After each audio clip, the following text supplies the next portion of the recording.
This has been really fun getting ready for today. It took us back to an incredibly busy and I think very impactful time. And Pat, between your Senate role and then when you were in the governor's office when I was leading the Marcellus Shale Coalition, I can remember that conference room table of yours very clearly where we spent a lot of time together. So in about 10 minutes, I'd like to try to reflect on this subject of our environmental impact and what we did in those early years that were truly proactive. Yes, there were regulations, but I would say more often than not, we were getting ahead of the regulations as an industry, and that was what the regulators and what elected leaders, we were all pulling in the same direction. I think about it as earning the license to operate in the Northeastern U.S. Northeastern U.S. was how a lot of the companies who had been operating in the Southwest saw us, and it was a very different landscape, both physically and politically, and just the simple density. So we had to look at these things as Pennsylvanians, help the companies that were expanding here and hiring here, help them understand the lay of the land. And I'm just going to share a couple of the proactive measures we took that I think had some of the biggest impact. But obviously this is just a short list. What the industry understood early on, and that the Marcellus Shale Coalition took on, was an approach that really was a best practice, a recommended practice is what we called them. And it served so many purposes. First of all, it got, as new entrants were coming into Pennsylvania, it was a way to get everybody up to speed on what the lay of the land was, physically, politically, and otherwise. So I know I used it in every single board orientation to share, this is what we're working on as an industry group, and this is what we expect of you as a company coming into this organization, into this basin. So really had that very important internal purpose. It allowed companies to be working together, not just different E&P companies and pipeline companies, but across the entire supply chain. And that was a great way to get companies that maybe hadn't done a whole lot of work in oil and gas to be really good supply chain members and vendors to our board member companies even more quickly than they would have otherwise. Huge opportunities for partnerships. So one of the first recommended practice that we published was around site planning, development, and restoration. And that allowed us to work with many of the conservation groups who had already looked at what was the best way to restore a site to have the flora and fauna flourish there. That was a really good one to come out with to build some early and strong partnerships. So many of them were, how does this industry best operate within communities? Motor vehicle safety was always top of mind on that. And then we had some very technical, foci of some of these practices, and it allowed so many people throughout our member companies to work with each other on the really important technical issues of the day that were evolving, both in the regulatory arena, in the political arena, and then most importantly to us, within the member companies. So how did that manifest itself? We decided this was really good work internally, but it was important to share it.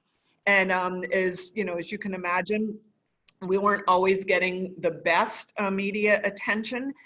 So we killed a bunch of birds with one stone here, took out full page ads in the 3 major media markets in the Commonwealth. And every time we were ready to publish one of these practices, we talked about it. We talked about it in some level of technical detail because we believed that the public deserved to know this detail, and it would help everybody if they did. In tracking the media's treatment of these recommended practices, we were thrilled to see that we got some of the best feedback, most positive or at least neutral review of what we were doing from these recommended practices. So it's something that that really served the industry well, I think, throughout the early years and still today. There are so many other examples. It's hard with the few minutes I have left, but I'm gonna focus on a few of these. Pat had referred to the waterways discharges, and I had done a lot of work before coming to the Marcellus Shale Coalition on the issue of total dissolved solids in Pennsylvania's waterways, which had been a long problem with a lot of sources. But the last thing we wanted to do as a growing industry, and a very visible one, was to be kind of the last discharge in and cause problems that weren't all of our making, but we had the responsibility to not add to a pre-existing problem. So instead of, or in addition to, I should say, going through all of the regulatory issues that are important to get to a place, we cut to the chase, and Secretary Klaber and I had a few very long conversations about how do we get this done quickly and get ahead of this issue. And I was thrilled at the leadership of the board of the Marcellus Shale Coalition when a resolution was put before them very quickly after the conversation with Secretary Klaber. We had a unanimous adoption to say, you know what, we're going to voluntarily eliminate any discharges of salty water, of total dissolved solids that are higher than POTWs were set to effectively treat. And we did that quickly, and we did it ahead of the curve, and frankly, never really got the kind of credit for it that I believe was due. But here, looking back, 10 years, I think it was one of the most impactful ways that the industry responded to the regulators. The regulators held the industry, to the standard we deserve to be held to, and that was a really excellent way of taking that issue off the table. And I think no regrets on that whatsoever. Another one, and like I said, each one of these has an interesting backstory. Chemical disclosure was another very important board resolution. Once we saw that the frac focus database was developed to the point that that we could use it, we took the next step of chemical disclosure. The data was already out there. You could point to the OSHA, the on-site data for OSHA. You could point to what was submitted to the agency as part of our permit applications, but we knew that frac focus and its full transparency was a really important next step. So another unanimous board decision that said, yes, we will put voluntarily all the chemicals that are used in our work, up onto that database. To this day, it's incredibly detailed, and for people who really do want to understand the chemicals, there is so much there for that information, and again, very proud of taking that particular proactive solution. So proactivity, kind of, one of the most important things that was done in those early years. And I think because of being proactive, you can also think about collaboration. You're not back on your heels. And there was no shortage when you look at the 12.7 million Pennsylvanians at the time, 67 counties, 3,600 municipalities, 501 school districts. I mean, certainly no shortage of stakeholders. And one of the very important issues was the supply chain. Every one of those supply chain companies was an important collaborator. They shouldn't just be there for the business. They should be there, to help support the industry, do what it needed to do in that heavy lift. So lots of stakeholders. There was never one regret that I had in those early years of reaching out, doing one more presentation. The staff at the MSC, was tireless in the number of outreach and local engagement we did on a daily basis. And I think that also sent the message that these are not people who are looking to hurt the environment. In fact, it's all of our environment, and the more local that we were able to collaborate, I think the more authentic that message was. So lots to talk about. Look forward to the continued engagement here, and thanks again, George and others for including me on this morning. Now, Katie, this is a tough one for you. It comes in, and the question asked is, what do you think in the time you were heading the MSC was your biggest accomplishment? And again, I don't know if you can single that down to one. I know there are many things that you did, but the question was, what do you think your biggest accomplishment looking back as you led the MSC? Well, internally by far, George, and that had ramifications externally, it was getting 35 board members to all pool those oars in the same direction, because, there's this misnomer, and we've all heard it, the industry, right? The industry thinks this, or the industry does this, or should do that. And we know that the companies are as diverse and have, different structures, whether they're publicly traded, vertically integrated, privately run, where they are geographically, what their culture is. And I think it was so helpful when the industry members and, the MSC board table, 95+% of the gas being produced in Pennsylvania was coming from those members. If everybody could agree that this was a priority, then we can move mountains. The challenge was, and Pat made it clear, there was so much going on at that time. One of the strategic planning sessions we did early in one of those first years that I was facilitating, we came up with 36 priorities. So you can imagine the process to take 36 and get down to, all right, what are we trying to achieve?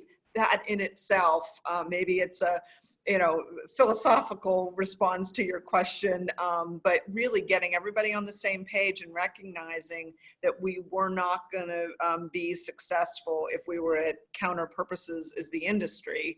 And we had to work alongside our friends in coal. We had to work alongside a whole lot of different industries that were probably not quite aware of what was going on at the point we were at that time. So I hope that addresses the question. I think it does, and I think it does, and I think again you brought to the fore the idea that it was incumbent upon us, like it is to show off our operations, whether it's to other operators, to other states, to other nations. It really became important for you and the MSC early on to work hand in glove with the regulators. Right. And again, that's a positive when you're showing them. I mean, one of the questions that's coming in on the Q&A that I'm going to address, but I'm going to turn it over to you and or Pat, is, when you talk about the industry coming here, how did you learn from other states? And were there things that you chose not to do in Pennsylvania? I raised my hand early on because one of the things that Cabot moved to quickly was eliminating the impoundments. We all quickly moved to a closed loop system. It made sense. It rains 42 inches a year in Susquehanna County. I'm creating a hole in the ground to capture rainwater. Bad idea. But again, in an arid climate, that made sense. Those were the kind of things that we as operators saw, whereas a regulator might look on the books and say, we need to copy that. No. In Pennsylvania, you don't, because you create a bigger problem. So we definitely had an opinion as operators, and we would come together at the MSC and say, we need to move quickly to a new standard. So Katie, as I talk about that new standard, does that sort of ring any bells for you in that sense of things that you were pushing that were new and different from the industry standpoint? Well, benchmarking, I go if it already exists, we should adopt it. But I must say, one of the first outreach I did was to API and said, hey, we got to pull some standards together for these things. The problem was it wasn't customized enough to what was the urgent issues. I mean, 36 urgent issues, right? So, I mean, I do believe that we took the best by the fact that operators were involved in those early regulatory and, you know, all those committees that were operating to raise the bar. They were inherently bringing the best practices from what company or region they'd operated in before. But let's face it, a lot of what we needed to do was cutting edge because there had not been this scale of development in an area that was as populated, that had the very unique geography. I mean, I remember one of my favorite board members was looking at how the Marcellus, there were certain things we could do to learn from the Barnett. And, you know, it was a great idea. And he had his, you know, his gentleman out of DC on the phone. And I said to them, this is great, but you were talking about what, about 500 square miles? And he said, oh yeah. And we achieved X, Y, and Z. I said, this is 95,000 square miles. So the scale of what we had to cover with multiple states, I think, was also unique, and not a single square inch of unincorporated territory here. That was not the case in any of the basins that our operators were looking to for comparisons. And that brought on, as Pat and Joe recall well, an entirely new set of issues when, you know, when every square inch is incorporated territory. So we're beyond the 1 o'clock hour. I don't know if Pat or Katie, you have any closing comments you want to. I'll give you that opportunity, and then I'll end it with my own closer. I'd just say, George, thank you to Cabot and the other sponsors and to your team that hosts this Think About Energy. There is, you know, I think we can all get complacent when we were, you know, running like crazy 10 years ago and think, oh, now everybody understands shale development in, you know, Pennsylvania and surrounding states. But you're right, there are new people coming in all the time, and kudos to running this program. You and Cabot are really taking a leadership role there.